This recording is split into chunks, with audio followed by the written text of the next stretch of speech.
everybody. Welcome to I Scream, You Scream, your weekly scoop of the most chilling histories, mysteries, and paranormal perplexities. I am Gina. I'm Kathryn. And every single month, we choose a new topic and a new flavor of ice cream to go along with it. This is the start of a brand new month, and I'm so excited about it. We're talking mass hysteria and panics, and we are having some Neapolitan ice cream to munch on while we talk about our stories. So grab a spoon and let's dig in. Okay, and we're back to the lactate because I thankfully didn't make this ice cream. It was nice to not have to make ice cream a day or two in advance this time. It was a luxury. Yeah.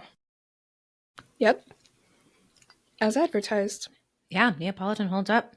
There's just something so great about like this just tastes like strawberry, chocolate, and vanilla. As it should. Sometimes that's what you need. That's just what you need sometimes. I do like the strawberry a lot more than I did when I was a kid. Okay, I was going to ask. I got barely any vanilla, and that wasn't on purpose. The way it was in the tub, like first scoop, there was like a sliver of vanilla. I'm sure it gets more as you go down, it's just kind of uneven. So I didn't even try to get a scoop like I always used to get when I was little. It just naturally is mostly strawberry, a little bit of chocolate, and nearly no vanilla. Chocolate strawberry. We should make chocolate strawberry ice cream someday, like chocolate covered strawberry. I used to get a strawberry chocolate milkshake at Steak and Shake. I love chocolate and strawberry. My favorite thing ever is chocolate and cherry, but for ice cream, I love strawberry and chocolate together. I used to get, it used to be like, I think it used to be on the menu at Steak and Shake, and then they took it off, but they would still make it if you asked. It was a Pop Rocks milkshake. Oh, I never heard of that. It was I don't love Pop Rocks. It was, I love Pop Rocks. Because it was just a vanilla milkshake with little popping bits. Oh my gosh, that's wild. That sounds so fun. It was really good. Man, I'm scarfing this down. I have something cheesy to say. All right, tell me. So earlier today, you texted me that it was storming by you, and it's also been storming by me today. And there's something just so comforting when we have the same weather. It just makes me feel really good. Seriously, I think that all the time. Okay, good. Same. No, I very rarely mention the weather around here because that's such a cliche. I don't want to talk about the weather with you because that's supposed to be bigger things to talk about. You know what I mean? You talk about the weather with people you don't know or like. I'm sorry. That's the stereotype. I'm not saying that's necessarily true. Don't be all butthurt, listeners, if I've ever talked about the weather with you. But I try not to talk about it with you because we do have so many other things to talk about. But I get so excited when we have similar Me too. weather. I feel like we don't always have similar weather, especially in the winter time. It's always very different. Winter and summer feels very different, but it's like in the fall and spring, we often are it's like the veil between our worlds is the thinnest, and I feel so close to you. Oh my gosh, that's such a great way to put it. That's how it feels. It feels closer. Genuinely, yeah. So yes, it's also gray and stormy by me today, which I think is the perfect weather to talk about what we're going to talk about. I do have one thing I want to share. This is such a rabbit hole, but I thought it was so cute and it felt symbolic, so I have to share. So I was cleaning out my office the other day. For the first time in a long time, it was a freaking mess, but I went deep. I was cleaning out drawers. I was organizing things. I have things in the right spot, blah, blah, blah. And one of the things I found, this is one of my favorite things I've ever gotten. So I got it from Colette. For anyone who's new tuning in, Coco is my niece. She's 5 years old. I got this from her when she was kind of starting to climb out of her very, very, very, very shy phase. So she was very shy around Phil and me early on because she was a baby in COVID, so we didn't get to see her very often. So she was very, very shy around us. So the other nieces and nephews, we've never needed to overcome that. I don't have the same memory milestones with them because they've loved me since the beginning, but Coco was my Everest. I was determined for her to love me as much as the other ones did. So I got this card from her, and this is the first card she ever picked out for me herself. Like, she is the one that chose it instead of Karen doing it all. And it's a little Neapolitan kitty ice cream cone. How perfect is that? Isn't that so cute? That's so perfect That's so for us. Cute. And just as like a little, this is just one of the reasons it's my favorite, is she refused to let Karen write in it. It says nothing. It doesn't say my name. She refused to sign it. She just saw this card, thought of me, and that was it. She was not allowed to ruin it with any writing. That's so sweet. There's not even, like, my name's not even on the card. Karen was not allowed to write on it. But this was, like, one of the milestones. That's why I mentioned, like, how shy she was around us, because it was, like, a big moment for me that she, like, cared to get me a card. So that's my little Neapolitan kitty. So how old was she when she picked that out for you? Probably like 3.5, 4. I would get that card for you. Like, that's a great Kathryn I know. That is such a Kathryn card. Yes. Like, so people would get that for me. That she, like, even as a little tiny thing, she was like, she this knew. One. This must be you for want her. to know why? It's because she would want that card. That's a very Coco card as well. Oh, that's so cute. Yes. She, like, I get very jealous around, like, at her birthday. The things she gets, I'm like, man, I want that. Like, we have very similar tastes. We're Libras. She's my Libra friend. And her favorite colors are purple, pink, and sparkles. Purple, pink, and sparkles. Mm-hmm. And then, like, whatever else people she likes most say. Which I can vibe with. I respect. So great. Well, sparkles, we bond over the love of the color sparkle. I tried to teach her what iridescent was a few hangouts ago, because that's one of my favorite colors. And she just was like, what the fuck are you on? Like, she had no idea what I was That would be about. hard to describe, unless you have, like, something on you that shows it. Yeah, I have to wait a little while to, like, explain that to her. But she'll love it once she understands. Yeah, once you're old enough to do acid with her, you can blow her mind. Sorry, we can cut that out. JK, Karen. So sorry. But someday. I'm definitely, like, that's my goal. I'm going to be the aunt that takes them all to get their first drink. I'm going to be there for all of it. That's the cool aunt. That's the fucking cool aunt. Yeah. I gotta, like, especially, like, Phil and I, we're the ones with no kids, and if it stays that way, I'm like, gotta do something with my time. Oh, yes. I cannot wait until my sister has kids so I can teach them how to annoy her. It's going to be amazing. God, honestly. Mm-hmm. I'm like, so the oldest niece is, like, I don't want to say her name because she's a preteen, and, like, how annoying would that be if your aunt was sitting there, like, gushing over you on a podcast? That's so embarrassing. But I will say, I'm obsessed with her.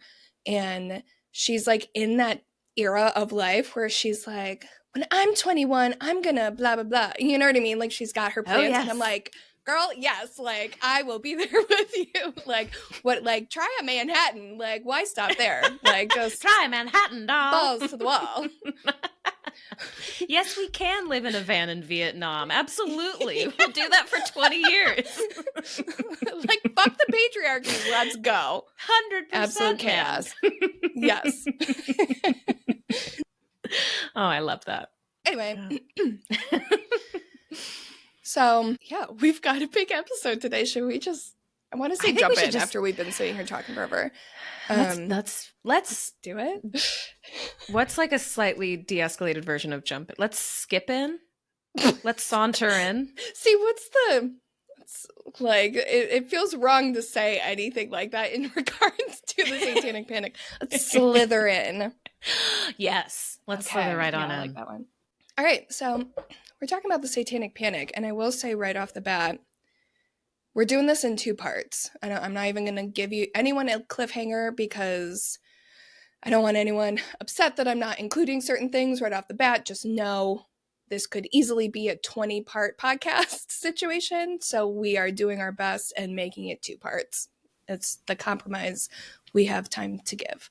So, in order to understand the full extent of how the Satanic Panic started and why people were so scared in the first place, we need to understand what was going on in society leading up to when the panic officially started. So, on April 30th, 1966, a man named Howard Stanton LaVey, who went by the more recognizable name Anton LaVey, founded the Church of Satan in San Francisco, California.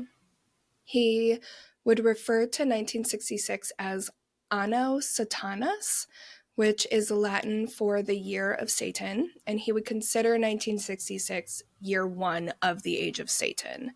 3 years later, in 1969, LaVey would write and publish the Satanic Bible, and 1969 is kind of known as a big year for a lot of major cultural shifts. Probably most notably, I would say, would be the Woodstock Music Festival. It's one of the first things people think of when they think about this era, and it was considered to be the height of the hippie movement. So free love was like kind of at its peak during this time, and then in the years following kind of started to decline. Like, you know, we were moving into kind of the yuppie era. So 1969 was like a big time for the young hippies in America. One of the biggest things that contributed to this sort of hippie mindset of the 60s was the war in Vietnam. Young people didn't want the war. There was a lot of protests, a lot of kind of anti-establishment, fuck the government kind of vibes. And the young people were angry in the way that they had never really been before. And that was very scary for parents. It was kind of like, you know, when you're young, you just sort of do what you need to do and stay in line and don't really question authority the way people were in the 60s. So that was another thing that was kind of causing a lot of upheaval and a little bit of scariness amongst the parents. That was also the year of the Manson murders, which I'm not going to go into, but I didn't realize all of these so many so things close together. were happening. Yes. Wow. Yeah, the late 60s and particularly 1969, 68, 69, there was just so much shit going on. But a lot of people mistakenly think that the Manson family was a satanic cult.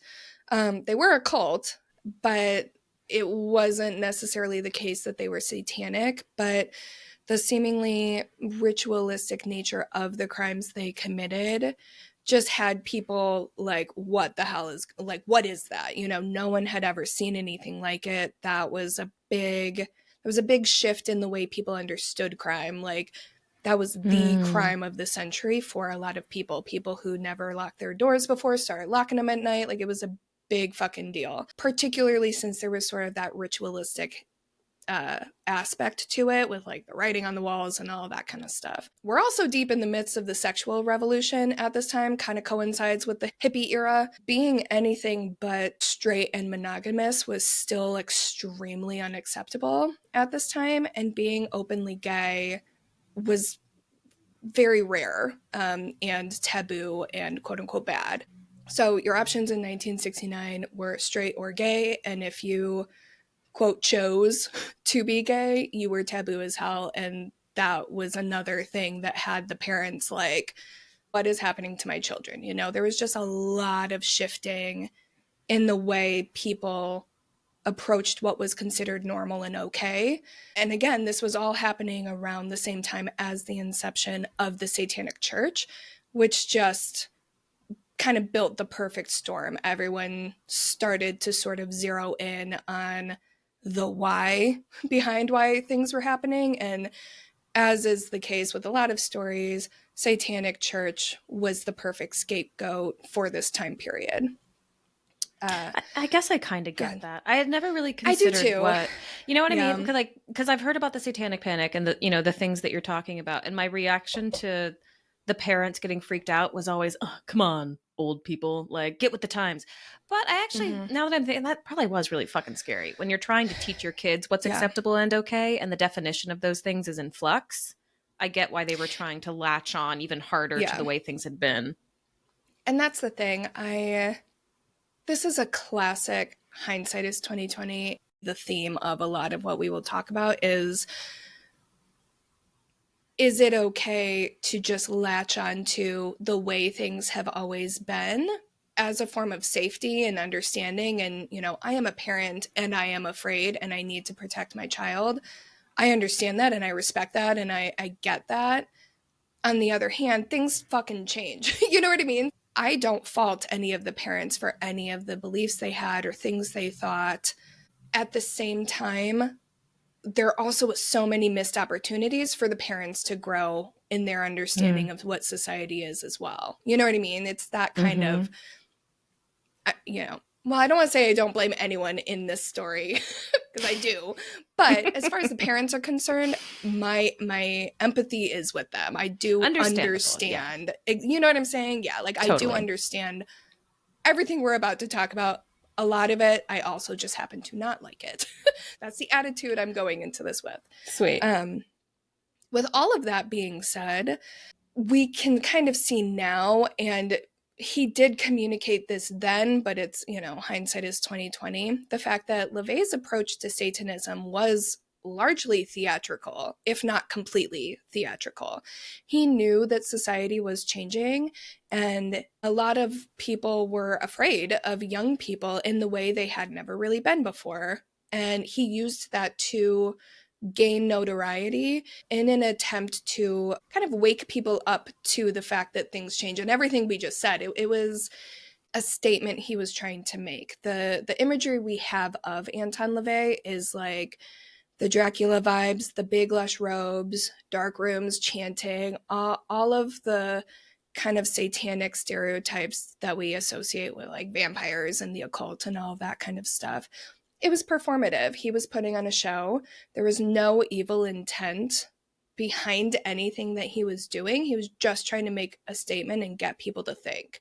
With that being said, to your point, you know, if you don't know that, you don't know that. And it can seem very scary if you're unaware of like what he was trying to do. Was it, I'm so sorry that I keep interrupting you. Yeah, is it similar to, and I might be like misrepresenting it, is it similar to the Satanic Church? How it's more about... Well, we'll get there. Don't worry. We'll get there. You're talking about Satanic Temple. Sorry. Yes, that's what I meant. We'll get there. Don't worry. Okay. Cool. But yes. And it was, not to jump way ahead, but it was less political and more just personal. It wasn't about politics. It was just about society as a whole. I dig that. Yeah. So despite the performative nature of this group, in 1972, so I did not do a good job of Googling last names, so I apologize in advance. I did try to look all of them up, but I just didn't do a great job with this one. So there's a lot of names and I'm doing my best. So sorry and thank you. Okay. So in 1972, a man named Mike Warnke, I think probably, published a memoir called The Satan Cellar. This book is often cited as one of the first official catalysts for North America devolving into Satanism and the onset of the Satanic Panic. In this memoir, Warnke would claim that he was a high-ranking satanic priest in a top-secret cult in which he had over 1,500 followers under his command. It all started with a pretty traumatic childhood during which he lost both of his parents by the time he was 11 years old. After that, he would kind of bounce around living with different relatives throughout his whole childhood, which led him to feel really alienated and alone. He'd grow to be kind of the classic lonely, angry, misunderstood teenager who had experienced quite a bit of trauma. And he eventually turned to drugs and lashing out as a way to cope with the pain. Eventually, he rejected Christianity during high school, it was specifically noted, even though he was attending and very active within a Christian high school. So just keep that in mind. Okay. A few years later, while attending Cernbert... Yes.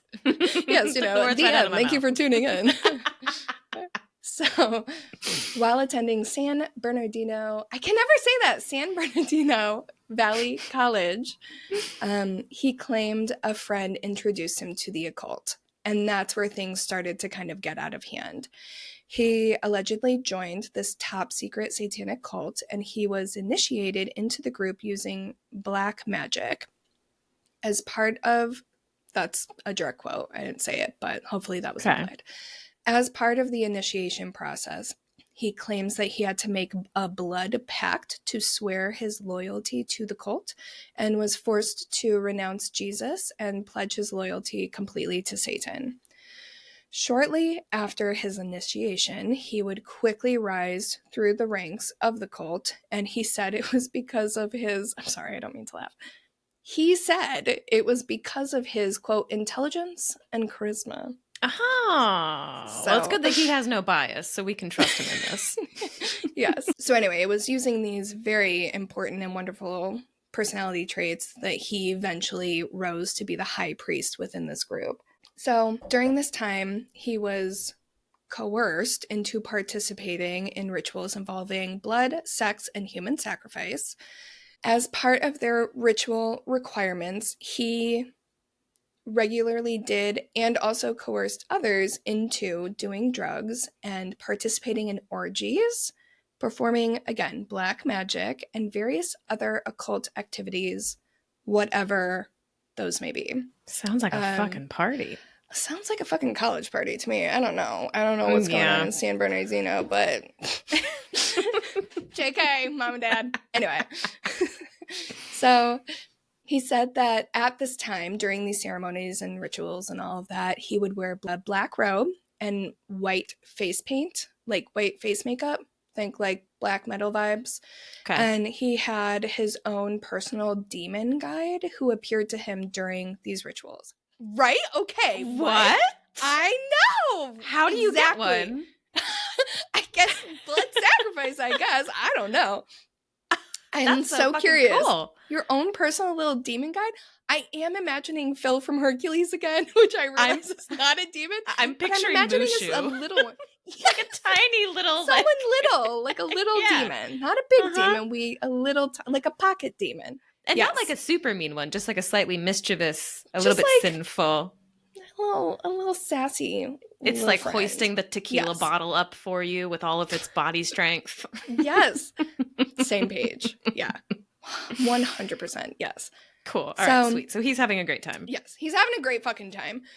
At this time, he also says that he had long white hair, black painted fingernails, and his teeth had been filed into sharp points. You lost me with the teeth. I know. Okay. Otherwise, into it. We're fine with it. Yeah. He also claimed that they would perform regular human sacrifice, though he never confessed to doing it himself. He never confessed to murder. Conveniently, he was never the one doing the official sacrificing. He described Satanism as being, quote, similar to a secret society or mafia, but far more dangerous. Yeah. There are two wolves inside me. It's like that shit. Yes. Yep. Mm-hmm. So after one particularly intense ritual and what he described as a period of spiritual torment, Warnke claimed he began to question Satan's power. And I don't know if it was ever explicitly stated what happened that made him, like, come to. It doesn't matter what it was. What matters is he was, like, suddenly, like, fuck this is bad. So he kind of started to spiral a little bit and wish for a way out of this cult that no longer felt right to him. At a certain point, a Christian friend converted him back to Christianity, basically just overnight. He was just like, abracadabra, you're Christian again now, like, welcome back. You know, like, there was no, like, yeah, he just became Christian again. After he was converted back, he said he faced numerous spiritual attacks and demonic harassment, but he stayed strong in his faith in God. Essentially, he credits Jesus for freeing him from Satan's grasp, and he started to preach within the evangelical Christian faith, warning others about the threat of satanic cults. Did he still have fangs when he was preaching to the masses? Don't you worry, my beautiful, beautiful little friend. Don't you worry. So people fully believed his claims. He used a lot of really effective, almost kind of preachy language to communicate his story. And he correlated a lot of, what happened to him to kind of very evocative Bible verses. So he was able to convince a lot of people that this is real.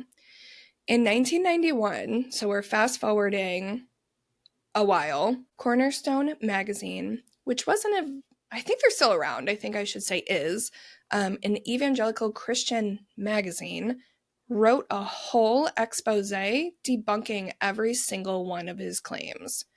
So he's basically outed by the very church that he made this story up to support and get people to convert to and go to, etc. Some of the examples of his claims that were debunked were exactly what you just asked. Very good question. He claimed to have long white hair and filed teeth during this time, but Cornerstone uncovered his yearbooks and got family photos during and after this time frame that he claimed this all was happening, and he just looked like some short-haired, clean-cut, average-tooth, boring old guy. Okay. And for those who are still confused, you can't unfile your teeth. That's what, that's a unless commitment. Unless you really get veneers good fake, or right. But that's expensive. But that's expensive. And he was in college when this all allegedly happened. Like, he couldn't just, again, unless he has fake teeth, but there's no record. There's no dental records of that. He has no, I don't know. Well, I do know, but for argument's sake, I don't know.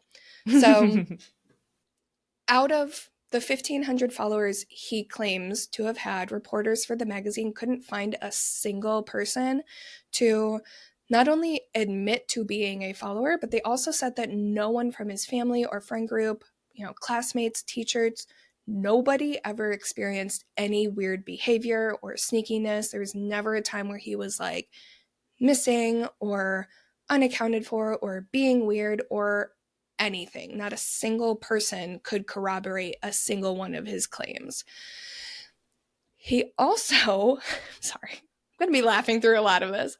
He also claimed that he personally ran a secret satanic drug ring and very regularly himself used heroin, LSD, and other pretty aggressive drugs on a, quote, daily basis. We're going to pause for reaction. And unsurprisingly, the friends and roommates who were interviewed all unanimously said that he was very socially awkward and extremely conservative, and no one ever saw him high on anything ever. And there were never any drugs in sight. There was nothing ever in any of the dorms or anywhere he was. And he had zero criminal record. There's no record of anything ever happening. And I just have to say, for anyone who's confused by Gina's and my reaction, if you are not high on any of these substances and you are on a regular basis around someone who is, you fucking know. You know that something weird is happening. You might not know what it is, but the fact that no one can retrospectively say, oh yeah, that's why he was, whatever, ABC, blah, blah, blah. Especially shit like heroin and acid. And LSD, you fucking know. What the fuck? You would notice something. You would especially notice if it's something daily. Weird. Come on. Daily. Yes. Anyway, so just absolutely batshit. Yeah. This is funny. I can't. It's gets so much fucking weird. We're in chapter 1 here. Okay. So he also said he lived a double life, college and military enlisted by day, because he was also in the fucking military during all of this. Okay. And satanic rituals by night. But during the time frame that he was alleging that he was having all of these underground satanic rituals on campus with students and people, blah, blah, blah, he was deployed. He was overseas. Dude, they can check that shit. Yes. Yeah, he was literally gone at war during the time frame that he was saying all of this was happening. And he put this in a book. He put this in a book, in a memoir, in a, quote, true story. Yes. Dude. Yes. So despite that, what you just fucking said, this was public information that he was putting out there. No one, well, I shouldn't say no one. Maybe some people were like, this is sketch and weird, but it wasn't officially debunked until, like I said, 1991. So this is many, many years. Was that 2 decades? This happened in... Because you said it was the 70s. Yeah, it was like 79 or something. Damn. I don't remember what I said. But yeah, late 70s. So that's, what is that, over 20 years of people. So somebody just could grow up believing this to be true, like from the time that they are able to learn words and what religion means. That could be part of their belief structure. Damn. What a little weirdo. Yeah, such a fucking weirdo. But people believed him because, so he went on to be a preacher. Preachers fucking know how to get people to believe things. Like, that's why they're preachers, you know? So he used that language. He was so deep in his Christian faith, and he was good at lying. I don't know. Like, I don't know how else to describe him. He sounds like a propagandist. Like, that's what it sounds like. Oh, well, everyone that we're going to be talking about is a propaganda. Yeah, 100%. That's all any of this is. To this day, This is all just propaganda. Everything's fine. Everything's fine. This is why Gina always heavily advises against me choosing these real big topics, because this is what happens to me. But I love watching it. I'm so annoyed. God, I'm so annoyed. This is such an infuriating story. Anyway. His goal was to scare people into being just as devout and loyal to the church as he was, and it worked, which is why we're fucking sitting here talking about it today. So, leading into the mid-70s and early 80s, people were really paying attention to what was going on in the media and how people were behaving, and they were looking for signs of people basically straying from God or just normal everyday behavior and like falling into Satan's grasp or whatever the fuck. One of the biggest targets of the militant Christian watchdoggery was metal music. And this is my favorite part of the Satanic Panic. This is the most fun to me. And there is some, I will say, I forgot to give some trigger warnings. I will give a little trigger warning now for the rest of this episode, and then I'll give another one for part 2. But trigger warning for suicide and obviously like mental health things. So just, it's been a little gentle thus far, but it does get a little dark. So just, I forgot to say that at the beginning. But besides that, at its core, the 70s, I will say, was a very fun decade for rock and roll specifically. You had bands like Black Sabbath, Led Zeppelin, Pink Floyd, and Kiss, who are all really pushing the boundaries as far as the whole sex, drugs, and rock and roll situation is concerned. A lot of these bands also pushed boundaries, playing with occult imagery and relatively dark lyrics. There was a lot of stuff being talked about and sang about that really hadn't been touched on a lot before. And there was also a lot of gender bending going on, which I feel like isn't talked as much about. These guys were wearing tight leather pants. Their hair was down to their ass. Makeup. Like, everyone was wearing makeup. It's like the classic heels, platforms, like bigger shoes than I'm comfortable wearing, you know? Same. So the parents were just not okay. Like, they were not okay, all right? Black Sabbath, whose name alone was enough to freak out the Christians, is often credited for being one of the first that really drew the connection between metal music and Satan. And I will say, again, disclaimer, there's a lot going on at this time. No one come for me if you want to talk about it being like someone else first. I'm just saying they are one of the first, okay? We have only 2 parts to tell this whole story. I'm doing my best. That is one thing I know someone's going to get mad about. I know. I'm so sorry that I can't tell you every single thing that happened, but that they are one of the first to kind of tip people off to something spooky going on. In addition to their name, their look and sound was heavily tied to the stereotypical occult imagery. Another band that was given heavy side-eye was Led Zeppelin, and that's because one of their band members, Jimmy Page, was very open about being a collector of memorabilia from Aleister Crowley, who is the English occultist. So I didn't know that. That's fucking cool. I could be wrong. We can fact check myself on this, but I think he bought his house. I wonder if my dad knows that, because he loves Led Zeppelin. Similar to Anton LaVey, the spooky lyrics and behaviors of these bands were way more theatrical than they were actual religious doctrine. These guys were doing nothing more than putting on a show. That was literally their job. They were musicians. They were showmen. One of the biggest critiques that, like, music snoots, no offense, but music snoots have about 70s and 80s rock is that compared to the 60s and prior, the music took a backseat to the theatrics. In these kind of later decades, it was more about the performance and the physical experience, the concert-going experience or whatever, versus the music itself.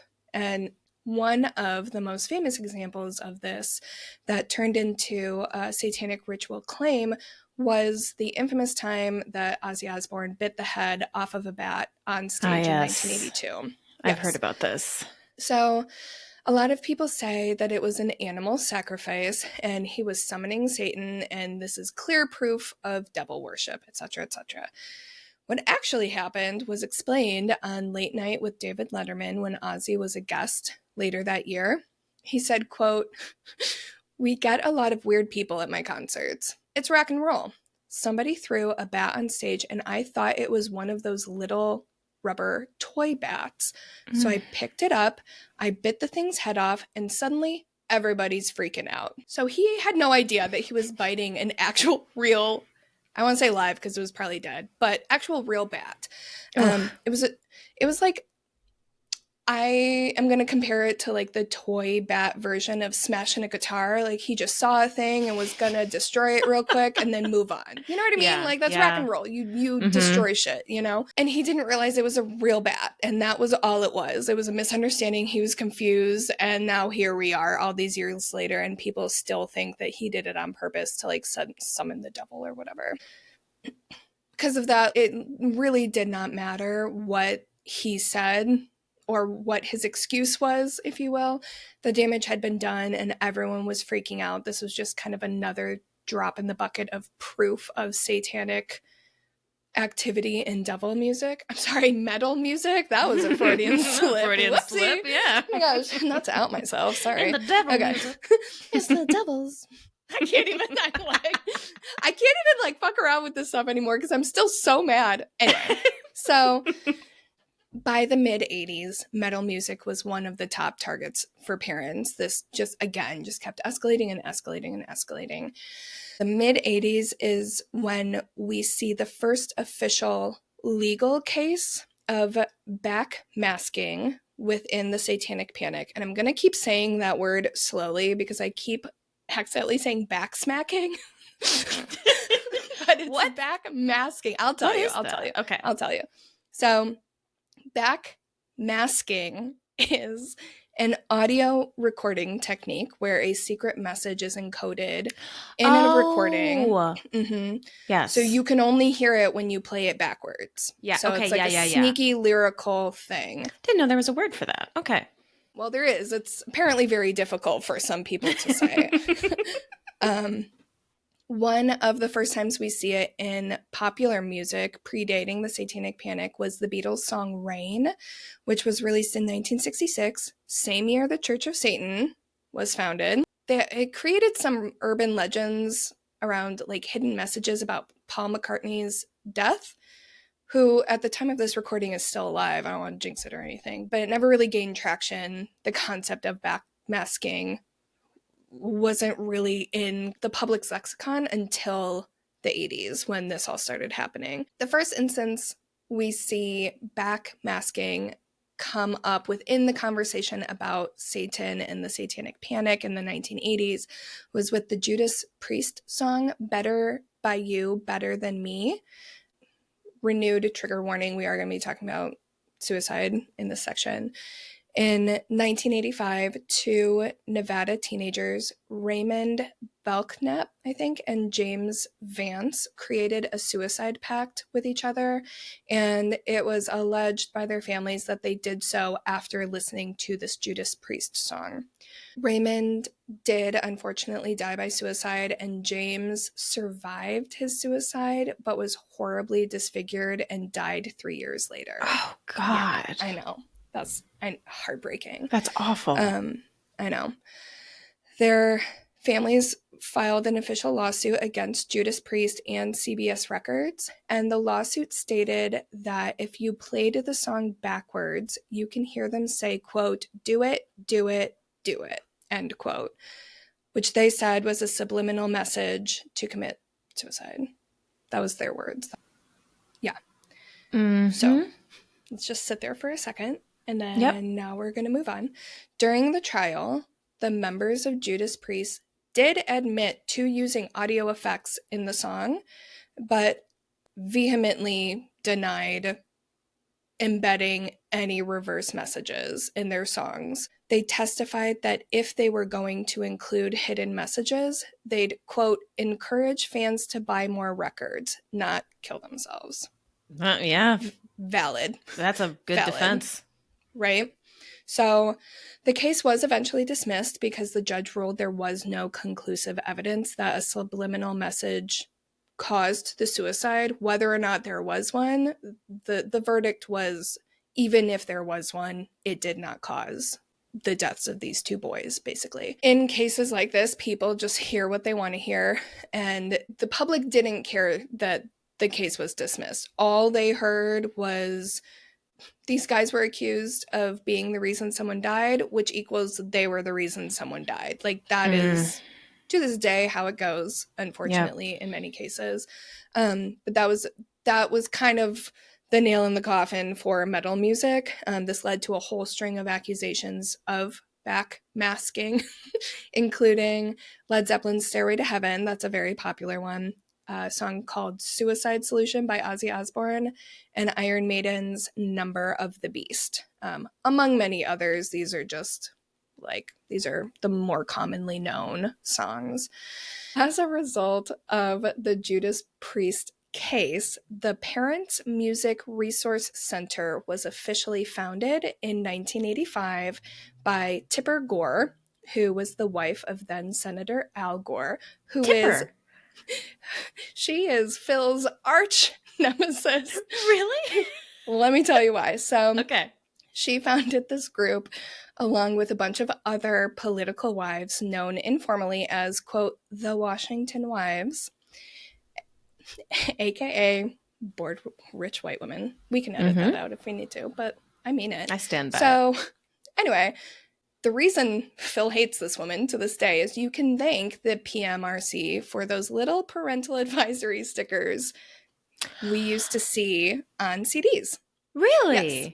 Yep. Oh. So they heavily pushed for a rating system similar to what you would see on a movie as a way to protect children from music that had themes related to violence, sex, drug use, and occult and satanic themes. That's like their official list. Ironically, the parental advisory sticker had the opposite effect over the years and has been credited for boosting countless record sales as opposed to preventing them. I mean, if you want teenagers to fucking do what that's you say, that's why Tipper tell them they can't do it. That's why Tipper is Phil's arch nemesis, because that little sticker is the reason he couldn't buy some Metallica CD in middle school because his mom said no.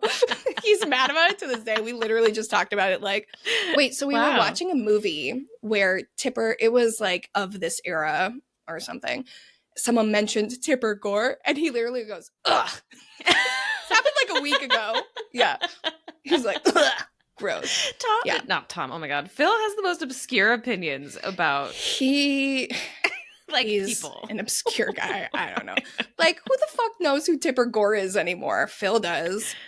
I still think about that fucking Milwaukee historian, Gerda, or whatever his name is. John Gerda. John Gerda? Yeah. Oh my Anyway, God. sorry. He's obsessed. He still does events all the time. I sell his books at the bookstore like every fucking day. People are obsessed with John Gerda. Which, like, no shade to Gerda. It's just such a niche. Like, specific people are obsessed with Gerda, and somehow Phil is one of them. Passionate about it. It's just, Yeah. Anyway, so again, the sticker did not keep anyone from buying anything. It all kind of backfired in that regard. As far as parents buying albums for their kids, this is a personal opinion. I am inserting my own thoughts into this, as I've been doing such a great job of not doing this far. I would argue that instead of like arming parents with the knowledge needed to like educate themselves on how to talk to their kids about this stuff and other very sensitive topics, I think it did nothing but just scare them. Like all they saw was a no buy sign and they freaked out, and all of a sudden it was like, now we're even more scared about these things that we don't understand and don't have like the knowledge or language to have discussions about in an effective and valuable way. So nothing got solved. All it did was scare parents. Like nothing actually got done. Anyway, so that's metal music in the 80s. So let's move on, because there's a lot going on to contribute to the Satanic Panic, and this was just one small piece of it. At the exact same time that all of this was going on in the music industry, another fun little thing was happening, and that was two men named Gary and Dave, whose last names I can't pronounce, so I'm not going to try, were busy inventing a little game that you might know as Dungeons and Dragons. Oh, Gygax, Gary Gygax. Gygax, and someone else. Thank you. Yes, because it's the coolest fucking name ever. Dave Arneson, I think is how you pronounce it, but there's a couple extra vowels. So it's Gygax. Gygax, yeah. Okay. Well, thank God I didn't try, because I was going to say Gyjax. So anyway. Imagine that being your last name. Cheers. Good night, everybody. I forgot that they thought D&D was all satanic and horrible. God, that's like girl, we have like another hour of this. Like, yes, okay. We'll dive deeper into why, because there's a why for this section. So, also, fun fact, it was invented right here in Wisconsin. Did you know that? Lake Geneva. I don't think I did know. Was it really? Yeah. Well, according to Google, yeah. That's fucking cool. Yeah. So it was published in 1974. And, you know, we've talked about D&D on this podcast before, and I am very confident it will come up again. But for those who don't know, Dungeons and Dragons is a fantasy role-playing game with magic monsters and mythical gods. Players can create their own characters and basically just move through a fictional world as those characters, overcome challenges and like do shit using strategy and storytelling. Our own resident Gina is a D&D enthusiast, and for the sake of my own entertainment, can you please give people some examples of who you've been in the past? Pretty please with thumb drops. The last time I played D&D was a few weeks ago, and I played Liza Spaghetti. Super demonic for anyone wondering. Demonic. She was what was she? I think she was a halfling bard, and she was basically Liza Minnelli, just on a bit of a murderous streak. And then the one I played before that was Sunny McPirate Pants, who was a gnome pirate whose also boat had been taken away from her, and she just wanted to get her ship back. Shenanigans ensued, and there have been a myriad of others over the years, all of which follow similar themes. So, as you can see, this is a very dangerous game that everyone should be very scared of. Yes. So, again, it was published in 1974, and it was very niche and underground when it first got started. It was very much like a word of mouth. You needed to be invited to play. You needed to, be accepted and invited into the little group. You'd gather in your parents' wood-paneled basement, snuggle up on the cigarette-stained couch, and just escape reality for a while. It was really like, it flew under the radar for a long time. It was just an innocent way for the school geeks to get together and be friends with each other. That was like the stereotype when it first got started. That was the vibe. Then 5 years after it was originally published, it started to gain a not-so-great reputation when a young college student went missing in 1979. James Dallas Egbert III, which is his real name and not his D&D name, which we love, mad respect. I love that. That's what this reaction is obsession. I know, like, I want to be clear, we're not making fun of this name. This is like a pristine name. Yes, yes. So he was born in Dayton, Ohio in 1962, and he was considered a prodigy. He was extremely brilliant and was accepted into Michigan State University in East Lansing, Michigan, when he was just 16 years old to study computer science. Oh my God. Yes. Yeah. He wasn't even doing anything fake like what I did. Writing. Yeah. Like writing. Like he learned to write in kindergarten. So, yeah, like he was very, very smart. He was described as being extremely intelligent, but also very awkward. He didn't have a lot of friends. He reportedly struggled with depression and drug use, and he experienced a lot of pressure from his family, specifically in regards to their high academic expectations. It kind of seemed like not being the smartest guy in the room wasn't an option for him. You know what I mean? God. It was that kind of, yeah. So that caused a lot of pressure for him. Keep in mind, he's only 16 years old. Yeah. That is extremely young to be like off at college, away from home, especially if you don't have a lot of social skills to work with. Like, like my heart just dropped even just talking about it. I imagine that was very isolating for him. And Ohio and Michigan are not like that. It's not like just a hop, skip, and a jump. It's like that's a solid drive to get from Dayton to East Lansing. Where Dayton is, yeah, exactly. It's not like he was away at school. This wasn't his family was not like readily available. Yeah, right. Okay. Right. So on August 15th, 1979, James's roommate came forward to say that he hadn't seen James in a while. At first, he just assumed that they had kept missing each other. It's a college dorm. People are always in and out. He was thinking maybe he like changed his class schedule, made some new friends. Like he didn't know. He didn't think it was that weird. He didn't think it was that big of a deal. Keep in mind, this was 1979. It was far more normal to go longer without seeing or hearing from people back then. You weren't, constantly checking in and texting and posting on social. Like, it was very normal to go weeks without seeing people, and you had to like leave each other notes and blah blah blah. We don't blame this roommate for not noticing he was gone for a few weeks before he said something.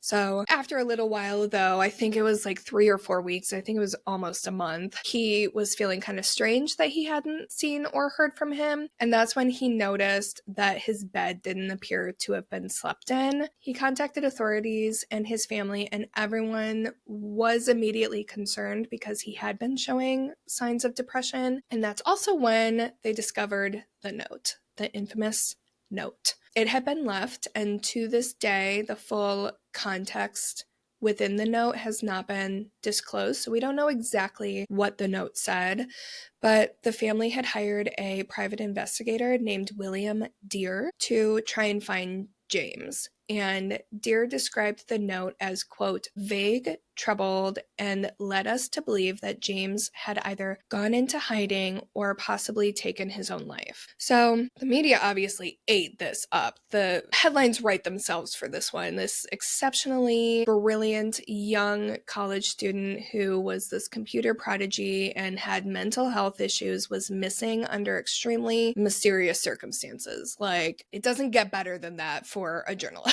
You know what I mean? So story spread like wildfire. As if the story wasn't alluring enough, one of the biggest theories presented publicly by William Deere, despite the fact that there was zero evidence of this theory, I just want to preface, it was just a random idea he had, was the fact that perhaps James had decided to play a live-action version of Dungeons & Dragons in the steam tunnels beneath MSU, and he may have gotten lost, injured, or killed by someone in a satanic cult. That's real specific for there being zero evidence. That sure is real fucking specific. So naturally, he shares this theory again with no evidence to go on, but he shares it publicly. Media picks it up. That's the story moving forward. Truly, it was extremely irresponsible of him to say this at the point that he did. About a month later, on September 13th, James is found alive in New Orleans. That's over 1,000 miles or 1,600 kilometers away from East Lansing, Michigan. So he got really far. I honestly don't know how they found him, but they did, and he was alive. So what happened was he had run away, and he had made several suicide attempts along the way, but all were unsuccessful. He did go down into the steam tunnels on campus at one point, but he wasn't playing D&D. He went down there with the intention of dying, essentially. I'm sorry. More trigger warnings. Just trigger warning for suicide for all of this, because it's going to keep coming up. He had taken a bunch of sleeping pills down there and eventually woke up, and he didn't want to be found, so he just kind of continued on his way. And he never said anything about a satanic cult. He didn't insinuate that that's what happened. He didn't mention D&D at all. It was just, he was this young kid who felt overwhelmed and needed help, and he didn't know what to do or where to go, so he ran away to New Orleans and, wanted to die, unfortunately. That it was Poor literally kid. at its core like an extreme case of depression, basically. Do we know if he turned out okay? No, he did not. Okay. About a year later, he did die by suicide. In addition to the depression, loneliness, I'm going to say alleged drug use. I don't know if that was ever proven, but I'll say the depression and loneliness we know for sure, but whatever. Besides all of those things, based on discussions with classmates and teachers and other people that knew him relatively well, there was speculation that he could also have been struggling with his sexual identity as well. There were some people that came forward to say that he had confided in them that he felt like he may have been either gay or bisexual. And just with everything else going on and, everything that was causing him to feel a lot of pressure, that could have just been too much for him. And again, he didn't know what to do. He didn't know where to go. I will say, at this point of the story, because it's getting pretty dark, if you are still feeling this way, there are people who do want to listen to you and help you and be there for you. We can link some resources in our show notes. I hate that I still feel the need to say that, but it's important. We do, unfortunately. So just know that you do not have to run away or do anything that you don't want to do. James's story has a horrible ending. That's I just want to land on it for a second. It should never have gotten to this point. And the thing that rips me up about his story specifically is his death happened a year later, so he experienced all the news stories accusing him of being in a satanic cult and, worshiping the devil and being kidnapped by whoever the fuck. So, I do wonder if that may have also contributed to what he already was feeling. I would imagine so. I can't imagine it didn't, right? Unless he was completely locked away. And I don't know where he was, or where, I assume he was at home at that point, but I don't know. And this is another thing, I do not blame his parents. When I say he didn't get the help he needed, that's just an objective fact. I'm not saying they didn't get him the help he needed, blah, blah, blah, blah. Because again, this was a period of time where parents, they were told to fear satanic cults. They didn't know that therapy could have helped him. And I also don't know if he was in therapy. So this is another situation where I'm not blaming anyone. It just, hindsight is very much 2020 and just sucks. It sucks. Yeah. Yes. Unfortunately, his death only fueled the satanic rumors. People didn't view his story for what it was, which was a young man who needed help. They viewed it as another young, innocent soul lost to Satan. So it was because of this that Christian groups and anti-occult activists began framing D&D as a gateway to the occult and Satan worship, despite, again, there being zero evidence of this whatsoever. And this was the first case of suicide that sparked rumors about the connection between D&D and the Satanic cult, but it wasn't the last. In 1982, a woman named Pat Pulling lost her son to suicide, and he did play Dungeons and Dragons, and as a result, she was inspired to form an organization. Sorry, it's not funny, but it is funny. She was inspired to form an organization called BAD, which stands for Bothered About Dungeons and Dragons. Sorry. Yeah. So I'm gonna join. Yeah. Are you bothered about Dungeons and Dragons? Oh, I'm bothered. I'm right bothered. Yeah. So I'm sorry to laugh. We're literally talking about suicide, but I'm sorry. Bothered about Dungeons and Dragons. Like, come on. Anyway, so she claimed that she lost her son because the game allowed him to summon a demon who possessed him and forced him to kill himself. That is a thing in the game. You can, in fact, summon a demon. Yeah. Are you being serious? I'm being serious. Yeah, it's like what a warlock is. Okay. You can. Okay. So that is like a true. Let's clarify for our listeners in this moment that within the confines of the game, this is a thing that can happen. So if you play, usually it's like if you play a warlock is a spellcaster. So you use magic and your power comes from something else, like some other entity. You have a deal with this entity that gives you your power to do XYZ. In return, you have to it depends. You might have to sell your soul to them. You might have to, it completely depends. Some of the entities are demonic-y and evil, and that's kind of the stereotype with warlocks, is that they're backed by this evil thing. And so it's a war of the character might want to do the right thing, but the person giving them the power wants them to do the wrong thing, and so it creates a lot of tension. But within the game, I want to clarify for the listeners, you do not actually summon a real demon in life that can possess you and your human body on Earth. In the game Dungeons and Dragons, this is a part of a tabletop game.